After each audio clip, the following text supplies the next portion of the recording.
few days ago, I sat down for coffee with a good friend of mine, Freddie Wiebe, that owns all the Gator Dominoes here in town in Gainesville, Florida, where I live, and runs a fantastic organization. And we were talking, we were kind of sharing business ideas, and I was asking him what some of his challenges were right now, and he said one of his biggest challenges was that he had some incredibly talented managers, but unfortunately, when they were not on premises, when they weren't standing there with their crews, that the performance of the crews weren't as good, that the results dipped a little bit.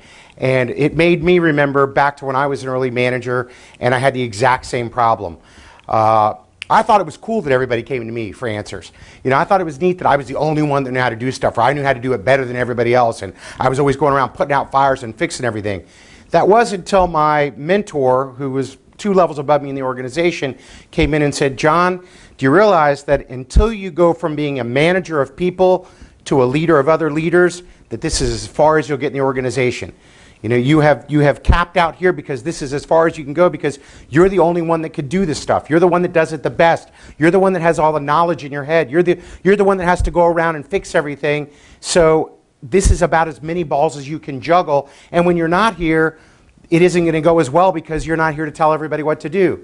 That's when I realized I had to change the way I managed to becoming more of a leader and leading other people. And the way I did that is, instead of, walking across the parking lot and I see a piece of paper, I just go over and pick it up, because I know that having a clean store and making sure that the entranceway to our offices are beautiful and clean and, spotless, that's just automatically in my brain. That's business acumen 101. You understand that cleanliness, promptness, being on time, being polite, being professional, speaking clearly, listening well, making sure that everything is clean.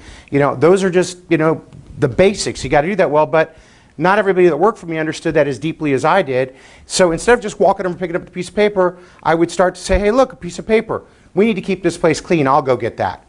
And then eventually I would, be walking across the, and the parking lot with some of my folks, and I'd stop and go, "What isn't right here? Does anybody see anything that needs to be fixed while we're all out here?" And they'd point out that maybe there was some trash, or that some of the plants need to be changed. And, when I go into the office, instead of going, "Here, let me do that," or "Let me, I'll handle this," or even just, let me show you how to do this and do it real quick, I started to take the time to actually back up and say, not only let me show you how to do this, let me tell you why we do this, why it's important to the business, and why I need you to be able to handle this in the future without me around.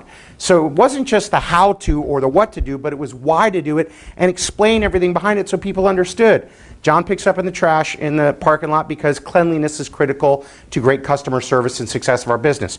John picks up the phone by the second ring every time because that's part of customer service. If there's an issue or problem, John drops everything and he goes and fixes it immediately, because that's what we do as managers and leaders. So the idea here is, if you want to continue to grow in the organization, you want to move forward, you want to manage a couple of restaurants or get your own franchise, or go off and buy your own restaurant or start your own restaurant or go into a whole other industry, and you want to be a true leader, then the key is you have to be able to transfer that knowledge, that business acumen, those key ideas to everybody in your team, so the organization runs just as well or even better when you're not around. And by the way, that doesn't put you out of a job. That creates more job opportunity for you, because the people who can do that, who can take a team of people and turn them into a team of leaders, a team of people with an ownership mentality, who are proactive, who take full accountability, who are constantly looking for ways to improve things and fix things, and don't have to be told what to do. They automatically look around and see what needs to be done and go do it themselves. People who can create teams like that are incredibly valuable, unbelievably valuable, and 10 times more valuable than someone who can manage a store really well while they're there, but things don't run quite as well when they're not around. That isn't being valuable, like, "Ooh, when I'm there things run better." That's actually causing, to me, I go, "Uh-oh, problem."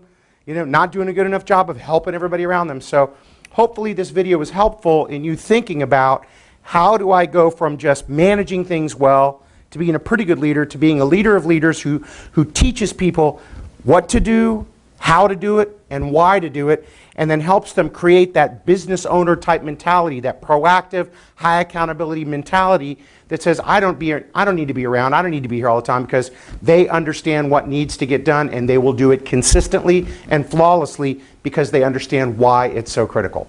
Hope you found that helpful. Have a super day.